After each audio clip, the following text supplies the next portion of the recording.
are four usurpers. So a usurper is a dynasty buster, right? A usurper is a person who grabs authority and takes over without being from the family of the king. So they're sort of messing things up, okay? So there are 5 dynasties, 4 usurpers. Now, one of the things that I just briefly mentioned this, some of the reigns of these kings, if you try to go through and do the math on all the numbers of each king's reign, what you'll find out is it doesn't work. Okay, remember it says so-and-so started in the year of the king of the south, and then they lasted for so many years, and then they died, and they were succeeded by their son. And if you actually go through, I've done this, it kind of drives you crazy, but if you write down all the numbers and add them up, you'll end up with more than 209 years. Okay, in other words, it doesn't work. So what's going on? Almost certainly what's going on is some co-regencies. That is, a father who's still ruling, but in the last few years of his ruling, his son starts to rule along with him. So the son's date starts before the father's date ends. And so you have this training period, essentially, and then daddy dies and son takes over. It's a very common thing to do in the ancient world. And so just be aware of co-regencies. And the problem is, sometimes we're told about a few of them. In the text tells us about a few co-regencies, but for the most part it doesn't. So we're left to try to sort things out, and it gets a bit confusing at times. So if you actually tried to do the study and nailed it, to do everything that lies behind this little list, it'll take you at least 20 or 30 pages of analysis in trying to figure out just where are the challenges and where are the probable co-regencies and all this kind of stuff. And by the time you get done with that, you're going to have a really, really bad headache.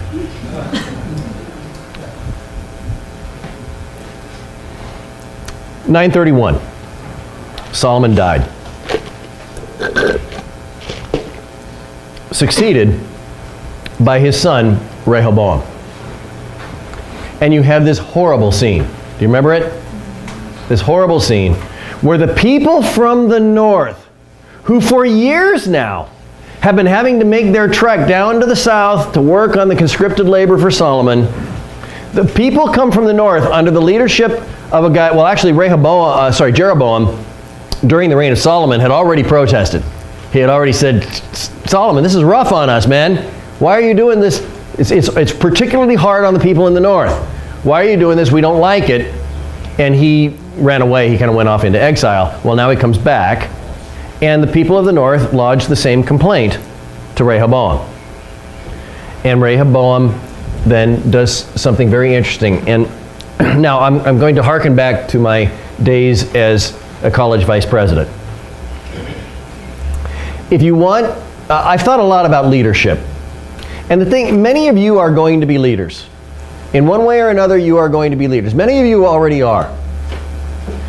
When you are going to be a leader of people, there are certain principles that are really important to bear in mind. If you want to know how not to be a leader, study Rehoboam. Okay? Study Rehoboam. The thing is, I can tell you, 10 years as a college administrator, and I can tell you, people used to ask me, what do you do? The thing is, when you're an academic vice president at a college, you kind of do everything. So you can't ever answer that question. But I finally figured out the answer to the question. Pretty much every day, somebody comes to you with a concern. And what do? The number one thing I did for 10 years is listen.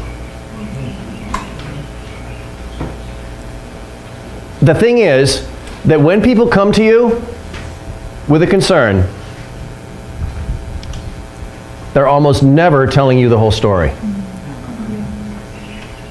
And therefore, it's not just a matter of listening. It's a matter of listening with care and compassion and digging into what they're saying to what lies beneath. What really is your concern? Now, if you say that to them at the beginning, they'll punch you. So don't do that. But what you want to do is try to find out what are the deep issues going on here, and thus, what would be a satisfactory solution? The very best part of being a college vice president was when those conversations went well, because you get down to a level of understanding and you can find out what the real issues are, and then you can start toying with possible solutions, and you can start testing possible solutions to see if they are satisfactory to the parties involved. Maybe you need to bring in other people and get them involved in dialogue and listen to them as well. And eventually you figure out a solution where everybody around the table can say, that works for me. That works for me. I slept very well those nights. Many other nights I didn't sleep so well. But I slept very well those nights. What did Rehoboam do? The people from the north said, hey, Ray. They called him Ray. Hey, Ray. This conscripted labor is rough on us, man. We're bearing the brunt here up in the north, and we don't even get to go to the temple very often because it's a long ways away. Will you give us a break? And what did Rehoboam do? He did not. The first way not to be a good leader is don't listen to people when they're hurting. Don't listen to people. If people come to you when they're hurting, they're just whining and they should be ignored and blown off. That's how not to be a good leader. Right? That's what Rehoboam did. He, instead of probing to find out what is the real problem here, he said, well, I'll talk to you later. And then what does he do? Very interestingly, he goes to his father's advisors, who, remember, had set up this really highly functioning kingdom with his father. He goes to his father's advisors and said, what do you think? Remember what their advice was? Lighten the load. Listen to them. Treat them right, and they even made a prediction. Treat them right and what? They'll be faithful to you and they will serve you all their days. And then he goes to his buddies, his drinking buddies, right? The young people that he had as his personal advisors, he went to them and he said, what do you think? And they said, man, if you show any weakness, they'll pounce. You can't show weakness, man. You better tell them. And then that speech, you know, my little finger is bigger than my father's thigh, and all this kind of stuff. My father whipped you with whips, I'll whip you with scorpions. That's a good speech, right? And you can see the result, right? It was a disaster. So the second principle, so the first principle for being a crappy leader is don't listen to people's real complaints. The second principle for being a crappy leader is don't ask the advice of people who've been there. You know,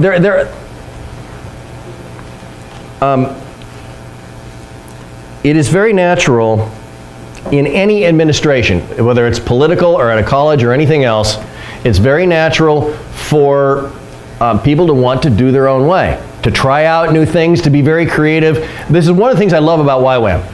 One of the things I love about YWAM is you tend to have a lot of, right? It's youth with a mission, right? There are lots of young people. And I love the lots of young people. Young people have this capacity to dream big. Young people have this energy. Young people have a world yet to conquer. And there is great strength in that.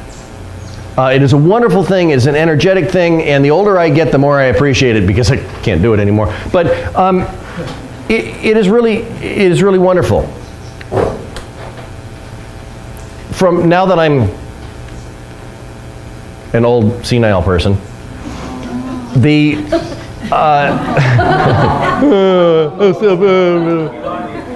I resemble that remark. I don't know.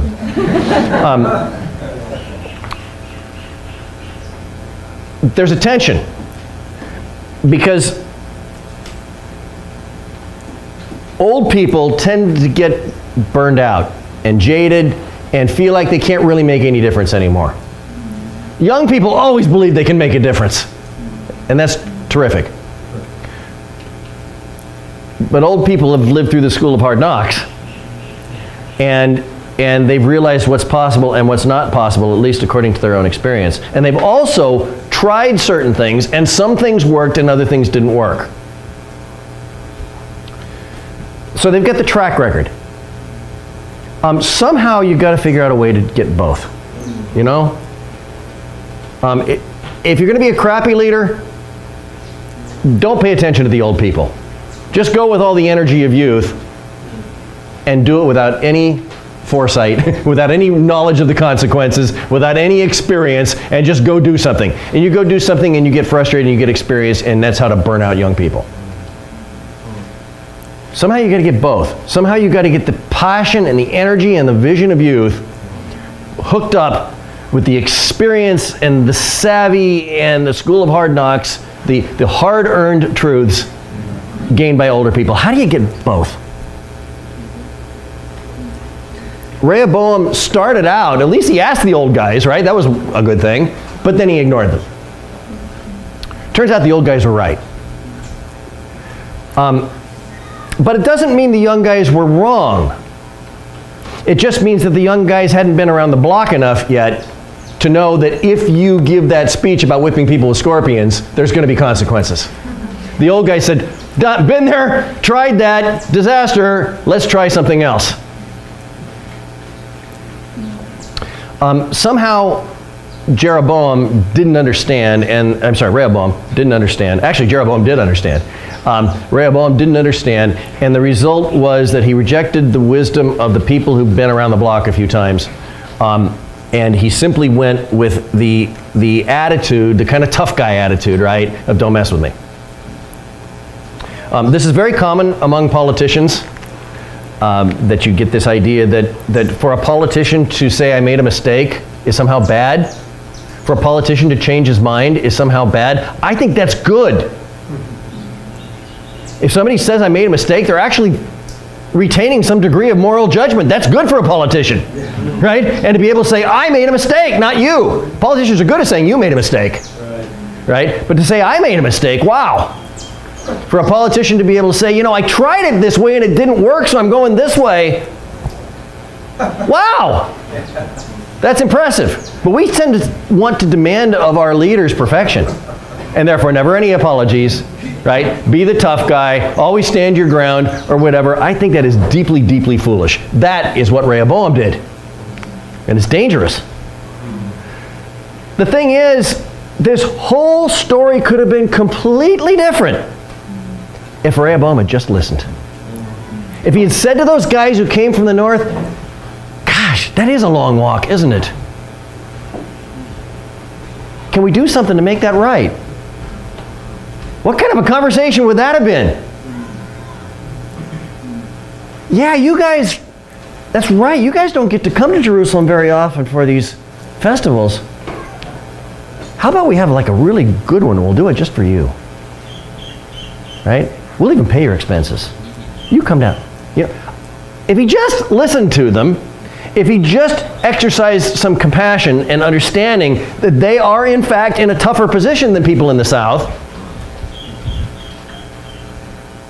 think of what a difference it would have made. If he had just listened to the people who'd been around the block a few times and understood the consequences of his decisions, the old guys were right, wouldn't they? If you listen to them now, if you show compassion to them now, for the rest of their life, they'll say, you know, that Rehoboam, he's got his father's kind of wisdom. Just think if people from the north said that.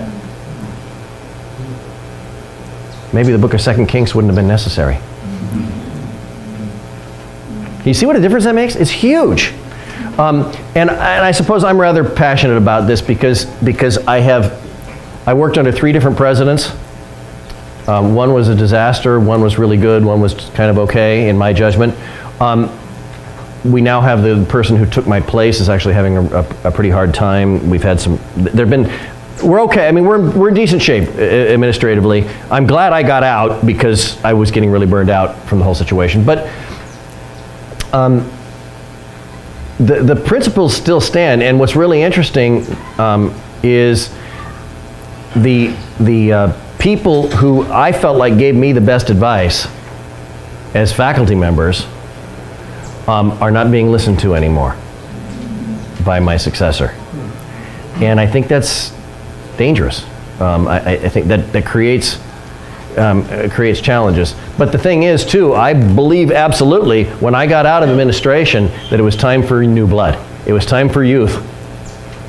to be able to express its vision and look at things differently and ask different questions and go forward. So like I said, I never want to discount the great capacities of younger people with respect to energy and vision and can-do kind of attitude.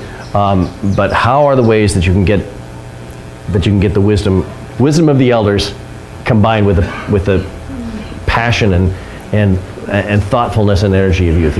If you can figure out how to do that, you'll be a good leader. If you don't figure out how to do that, there are consequences. So, enough on leadership. Jeroboam said, predictably, after the whip 'em with the scorpions speech, "To your tents, O Israel, what have we to do with Judah?" The northern 10 tribes basically just cut themselves off and moved away from the kingdom in the south. And that, when you think about it, it is perfectly, I want to be careful here, this is Rehoboam's fault. Nobody else is to blame but Rehoboam. Jeroboam is just doing the most natural thing in the world. Up to this point, I'm with Jeroboam. After this point, I'm not so much with Jeroboam anymore. But for now, I'm with Jeroboam. He's doing the most natural thing in the world. But now Jeroboam has to deal with another reality. He now is going to be a king of a separate country. And it's a breakaway country.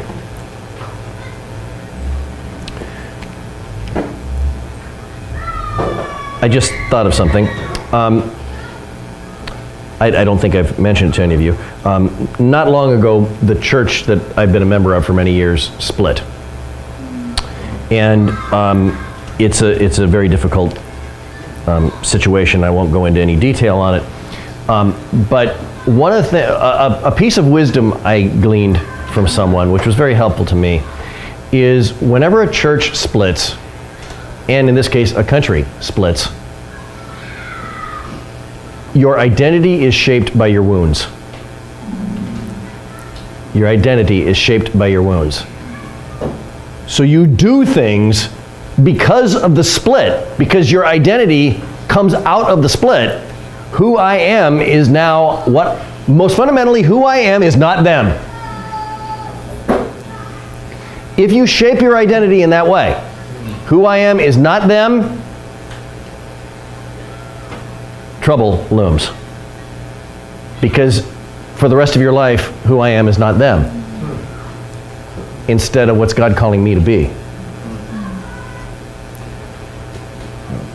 There is a tendency, unfortunately, in the history of Christianity, I teach the history of Christianity, there is a tendency in the history of Christianity for, as one scholar put it, Christians are the only army in history who shoot their unwounded.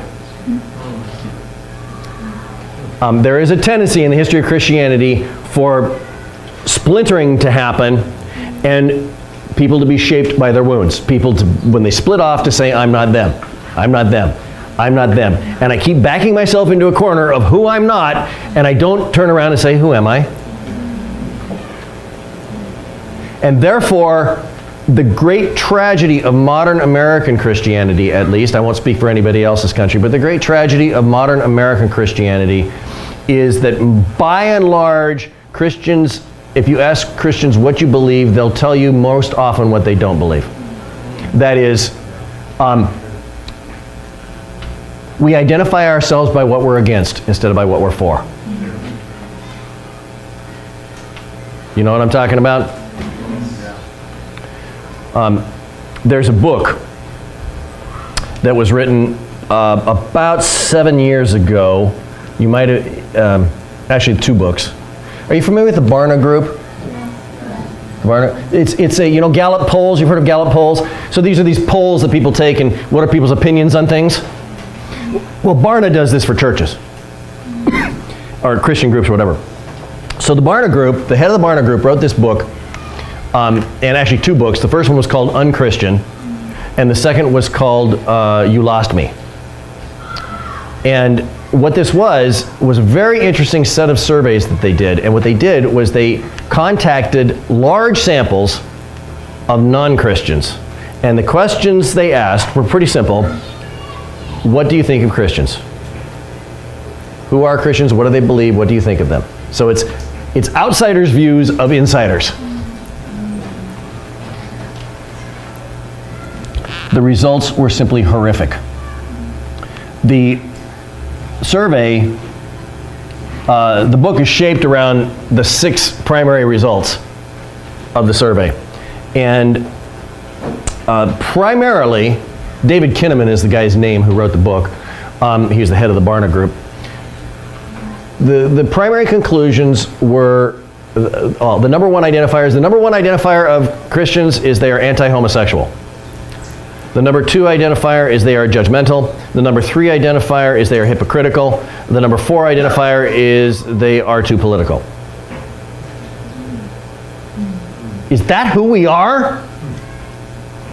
And by the way, almost everybody they interviewed had been a member of a church at one time, so they are not speaking to stereotypes from the outside, they're speaking from experience. Wow. If that's who we are, if that's what people are experiencing in our churches, that we are, what we're really all about is being anti-homosexual, what we're really all about is being, bashing our political enemies, what we're really all about is being hypocritical, being judgmental. Oh my goodness. Have we lost something? Hence, I love the title for the second book, You Lost Me.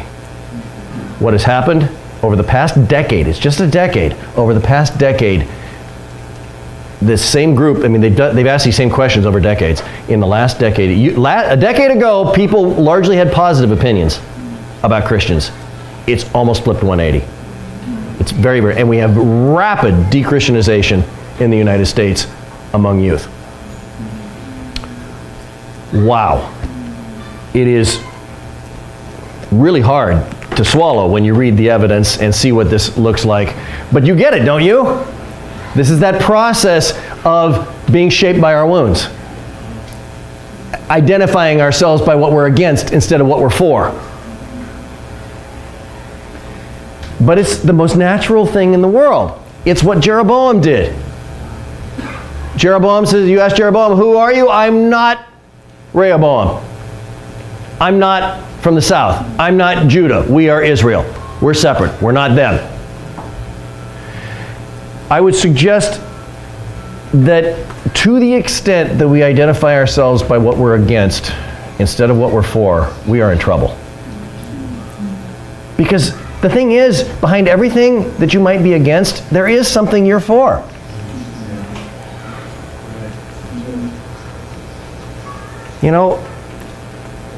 Well, I could go into details, but just one. There is a tendency, I know it's true, of Christians to identify themselves as anti-homosexual. What does that really mean? What does that mean we're for? What we are for, let's be clear, what we are for is healthy sexuality. What we are for is good marriages. That's what we're for. The world needs to hear that. We are for those things. These are good and wonderful things. We don't need to talk about what we're against. Let's try to figure out what we're for and emphasize that, because that, of course, is the very heart of the Word of God, right? That's the stuff you're studying. Jeroboam got caught up in what he was against.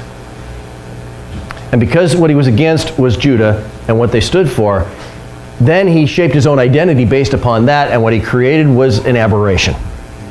What he created was something fundamentally displaced.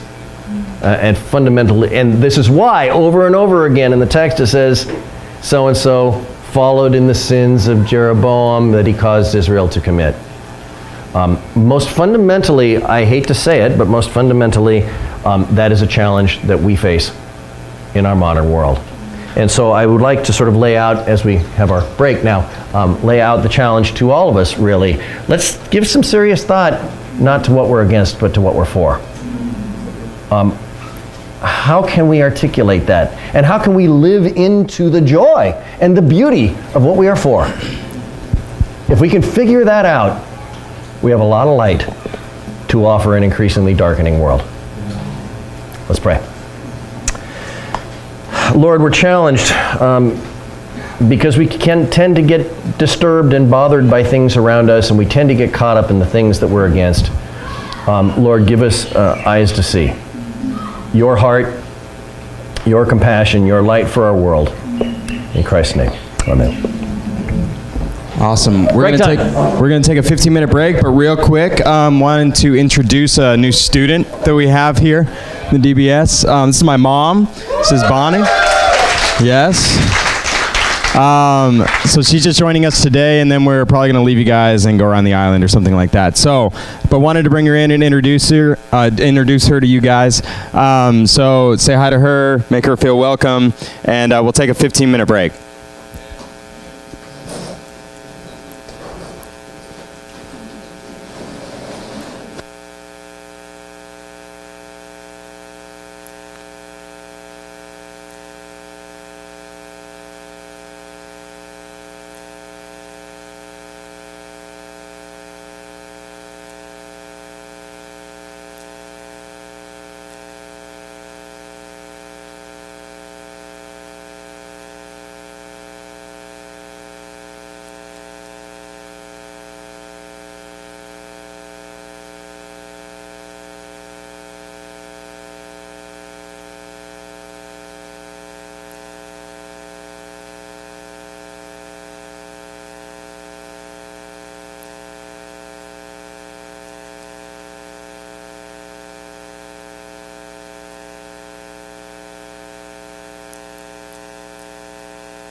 Okay, guys, come back in. Let's find your seats.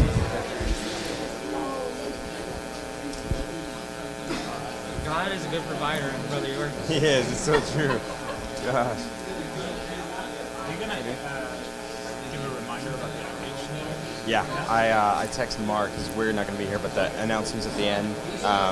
He'll make an announcement about the outreach. The Ecuador. Yeah. Yeah. So hopefully this one. Give a testimony about the awesomeness of the Bible outreach. You can do that. Okay, that might be a good idea. Maybe I could help you. Okay, guys, find your seats. Let's give it up for the snack ladies. Thank you, Chungmin. Awesome. All right, Mark.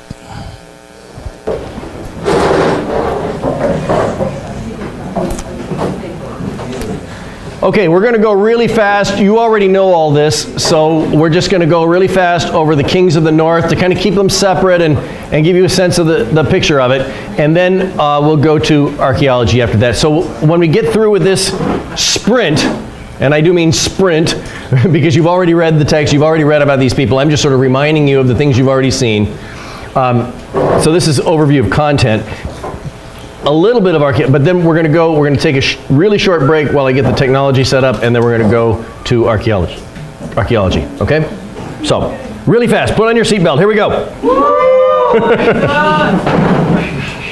So Jeroboam's big deal was, of course, he has to now, because he identifies the northern kingdom of Israel by what they're against, what we are not is them in Jerusalem. So, we have to set up our own identity, and he right away realizes we've got a big problem. Because if people in the north go down to Jerusalem for the big festivals or whatever, I'm going to lose control. Right? We won't be able to keep our separate identity because they'll keep hooking up with those other guys from the south, and of course, they're moving into the territory of the enemy king, Rehoboam. I don't want that to happen. So I have to create an alternative so my people won't regularly go down to Jerusalem in direct and knowing violation of the standards from Deuteronomy. And so what does he do? He sets up 2 temples of his own, one at Dan and one at Bethel. And he makes golden calves and sets them up in these places as high places, and he creates his own priesthood. And by the way, this is interesting because he says, this is Yahweh, our God. See, one of the problems with Hebrew monotheism is you couldn't see God. Yeah. And he says, I'll fix that. Here, you can see him. Interesting, he picked a golden calf. You know about that story. Yeah. And he's going to do it in these separate places. So this is a knowing violation. But this is important. It is idolatry, but it is not worship of other gods. Right? It's worshiping the God of Israel with an idol in a separate place, but it's not other gods. Okay? That is an important distinction. So Jeroboam seems at least to be anti-polytheism. He's still trying to hold on to monotheism of the one God, but we're going to worship him in our own place, and we're going to worship him in our own way. Yeah? Would that be syncretism or no? What? Syncretism? No. Well, maybe a tiny bit. So syncretism is simply the blending of traditions. So in a way, there's a little bit of syncretism because you're taking Yahweh worship, the worship of the God of Israel, and you are attaching it to presumably a symbol. By the way, archaeologists for a long time, this golden calf thing, archaeologists for a long time said, nobody worships golden calves. That must be mythology. Nobody would do that. What's a calf? Calf is a wimpy cow, right? A wimpy bull. Who worships a calf? Who would make a golden calf? That doesn't make any sense until in the late 1980s, archaeologists at Ashkelon on the coast of Israel found a whole cache of gold and silver calves. So in fact, they were worshipped in that area at the time. So he's taking a symbol, so you're right, he's taking a symbol that's known that represents other gods, and he's pulling that symbol out and attaching it to the one God of Israel. I'm hesitant to call that syncretism. Very loosely it is, but Christians have done that throughout the ages. Most all Christian symbols were borrowed from something pagan and transformed in its use and its meaning. So I usually wouldn't call that syncretism, but maybe in the loosest sense of the word. So anyhow, he makes these high places, golden calves, and his own priesthood, etc. He moves the capital to Shechem. Shechem, yes, it is Shechem. God curses him for doing this, right? So we get this curse on and this has to do with this household's going to be wiped out and so on. And it is during his reign and that of Rehoboam that we see the Shishak attack. Remember the Shishak attack? Shishak attack. Jeroboam is succeeded by his son, Nadab. Nadab only lasts 2 years. Oh, by the way, I'm putting here the dates that you have on there, and I'm also putting the section of 1 Kings where they show up, or 2 Kings where they show up, just so you can have a quick reference. Remember, all these PowerPoints are available to you. So Nadab only lasted for 2 years. He's the son of Jeroboam, but in those 2 years he managed to do evil in the sight of the Lord, and he and his family were wiped out in a coup. So what's a coup? Anybody know what a coup is? A military dude comes in and kills off people who are in power and takes over himself. Okay, we're going to see several coups here. So here's a coup by Baasha. So Baasha now sets up a dynasty, and you can see his dynasty will last about 20 years. So Baasha, he stages the coup. He purges Jeroboam's family. Purge is a nice word for saying killing off everybody in the family. He managed to do evil like Jeroboam, even though he killed off Jeroboam's family. He's succeeded by his son Elah. Elah lasts hardly any time, and along comes a usurper. Stages a coup. This is Zimri, and Zimri comes along, and Elah is having a party, and he's drunk, and so he's easy to take advantage of, and Zimri comes in and kills him. Kills off, then purges the Baasha family. Zimri only managed to rule for 7 days, and yet in that time he managed to do evil in the eyes of the Lord, like Jeroboam did. After Zimri, we have the establishment of what becomes one of the most important dynasties of the north, and that is the Omride dynasty, those who are descended from Omri. You see Omri, he lasts about 10 years. He moves the capital to Samaria. So now from this point forward, Samaria is going to be the capital in the north. He subjugated Moab. That means he didn't actually take over, but he beat them and made them subordinate. We hear about this in the Moabite stone. So here's this discovery of this stone that was written under the leadership of King Mesha of Moab. This is in the Moabite language, and it talks about the same events that are talked about here with Omri. The Assyrian annals refer in this period to Israel as the land of Omri. That's how important Omri is. So Omri's a player. The land of Omri. Omri made an alliance like Solomon had done. Now remember, they're up in the north. So naturally, Solomon's old alliance with the king of Tyre, remember the king of Tyre, he made that alliance and for the cedars of Lebanon and all that. So that was Solomon. But now that you have the northern kingdom separate, they're closer. So of course it's natural for them to pick up that alliance. And so Omri did reestablish that alliance with the Phoenicians, and the fruit of that alliance is he married his son to the daughter of the king of Tyre. Her name, of course, was Jezebel, and Ahab was his son. Jezebel was an enthusiastic worshiper of the Baals. Now Baal, people often say Baal, that's not how you'd say it in Hebrew, but Baal means simply Lord. So the Baals are a whole different group of different gods. So they were called Baals, usually in the plural, sometimes in the singular. And there's a moon, the most famous ones are a fertility god, a moon god, a sea god, a storm god, etc. So these are the different Baals. So she was an enthusiastic worshiper of Baals up in Samaria, and so when she comes, or up in among the Phoenicians, so when she comes down to Samaria as Ahab's wife, she has him build a temple in honor of Baals. So now we are moving from Yahweh worship with idolatry to polytheism. Right? This is worship of other gods with a separate temple.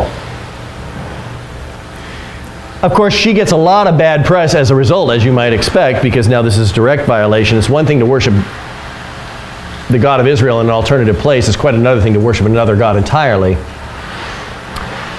Jezebel and Ahab, of course, have lots of conflicts with the prophet Elijah. We'll come back and talk about him later. They also made a very important alliance with the Syrians, the Arameans in Syria, in particular the king Ben-Hadad II, also with the city of Hamat. And with this alliance, they attacked the Assyrians and won. Remember the Battle of Karkar in 853, where they defeated Shalmaneser III, and actually kind of stalled his imperialism for a time. King Ahab was also quite a builder. He did some major reworking at Hatzor and Megiddo, in particular in terms of water systems. We talked about this already, that if you're going to have a good gate and a good wall, that's Solomon period, you also have to have water accessible. And because a good defensible place is high and water is low, you got a problem. Ahab hired some great engineers to try to work out that problem. We're going to look at some of that archaeologically speaking. And of course, as you read, Ahab was killed in battle. Now we're keeping on. We're still in the Omri dynasty. He's followed by Ahaziah, who continued the Baal worship and the conflict with Elijah. He only lasted a couple of years. He's succeeded by Joram, who was also called Jehoram. You see his dates. King Mesha of Moab, he and King Mesha of Moab got in a big fight. So the Moabite stone also talks about this conflict. So one of the things you can do if you're interested sometime is read 2 Kings 3, 4 through 27, and you can look up online, you can read a translation of the Moabite stone, and you can see the two versions of the same battle side by side. It's very interesting to see the external version and the internal version. They don't obviously agree on all the details, but they agree on a lot of details. During Joram's reign, you also have the ministry of Elisha, possibly the ministry of Obadiah, though it's really hard to date the ministry of Obadiah. And it all ended with Jehu's coup. So Jehu launched a coup against this and put an end to it and established the Jehu dynasty. So you see Jehu's dates. We already talked about him. He was anointed by Elisha, interestingly. He purged Ahab's family in that horrible scene, if you remember. He paid tribute to Shalmaneser III on the Black Obelisk. Obviously, that's what he's doing here in the picture. That is, he paid a bribe to Shalmaneser III not to attack him anymore. During this period of time, we have the ministry of Joel going on in the north. So we'll be reading that. Interestingly, with Jehu, he's the only king of the north who gets mixed reviews. He did some good things. He destroyed the Baals, for example. But he also continued in the sin of Jeroboam, which is characteristic of all the kings of the north. He is succeeded by his son Jehoahaz. He had to deal with several attacks from the Syrians, the Arameans, two kings, Hazael and Ben-Hadad. Remember, I told you that the names of the kings of Syria tend to be Ben-Hadad or Hazael. So there's multiples of them, and they keep popping in and out of our narrative once in a while when there's a conflict to the northeast. Keeping on with the same dynasty, we have Jehoash. He got in, by the way, there are lots, I'm not telling about this, but you might notice just individual lines. All his days he was in conflict with the king in the south. Did you notice those lines? In other words, there's off and on civil war. Well, I don't know if you call it civil war, but there's off and on war with Judah. Fairly regular. Remember, the northern kingdom was called Israel, the southern kingdom was called Judah. And there's off and on war between them. This became a biggie, and really interestingly, Jehoash, defeated Judah and captured the king Amaziah of Judah. Captured him. Please understand that at this moment, the divided kingdom is over. It's over. The south lost. King Jehoash won. It's over. Jehoash, all he has to say is, okay, we don't need a king in the south anymore. I'm going to rule the whole thing. And it's over. He didn't do that. Isn't that weird? He didn't do that. Probably because he was broke and he needed money. So what he did instead was he took tribute. So just like his predecessors had, like Jehu, had paid money to the Assyrians, he forced the people from Judah to pay money to him. And so he allowed the kingdom to remain divided because he could get money in that way rather than trying to rule the whole thing himself. 3 times Jehoash also defeated Ben-Hadad. So notice this guy's quite a warrior. Right? He defeats Judah. He defeats Ben-Hadad 3 times. And it was during his reign that we see the death of Elisha. He is succeeded by Jeroboam II. Jeroboam II was also quite an extraordinary leader. Jeroboam captured Damascus. He conquered the Arameans, who had been off and on in conflict with him. He just goes up and conquers them. He also conquers Hamad, which is this other Syrian kingdom to the north. And after doing so, he establishes a fairly lengthy reign of peace and prosperity. In fact, it is argued that Jeroboam II in the north, this was the golden age in the north. This is the most peaceful, prosperous period of time. It is also during this period of time that we see the ministry of Jonah, Amos, and Hosea. So you'll be coming back to those prophets later on. One of the things that we're doing here, by the way, is sort of setting the backbone for all those prophetic books you're going to read later. They all attach to these areas in 1 Kings, so you can come, 1st and 2nd Kings, so you can come back here and remember. The 5th in the dynasty is Zechariah. He only reigned for 6 months, and he was assassinated by Shallum, who becomes a usurper, and so ends the Jehu dynasty. After the usurper is put down, Menachem takes over. Menachem engages in a bloody coup. We've seen this now several times, right? Lots of people are getting butchered. Remember, we talked about peaceful transition of power? Not all that often in the north. A lot of bloody coups, a lot of family purges. During the reign of Menachem, he is attacked by King Pul, who you remember the Assyrians called Tiglath-Pileser III, TP3. This in 743. As a result of that attack, Menachem was forced to pay a huge tribute, 1,000 talents of silver. When you see the word talent, loosely speaking, think about 100 pounds. 1,100 pounds of silver. That's a lot of silver. Okay? That's what he had to pay just to keep the Assyrians off from him. And as a result of paying this huge fine, essentially, it's huge tribute to the Assyrian king, he is essentially an Assyrian vassal. That he's a subject. He's underneath the Assyrian king, Tiglath-Pileser III. Menachem is succeeded by Pekahiah, who doesn't last very long. Pekah comes along as a usurper, removes Pekahiah, takes over. This is the period of time of the ministry of Isaiah, the ministry of Micah. And it is Pekah that we talked about earlier who established an anti-Assyrian policy. So up till this time,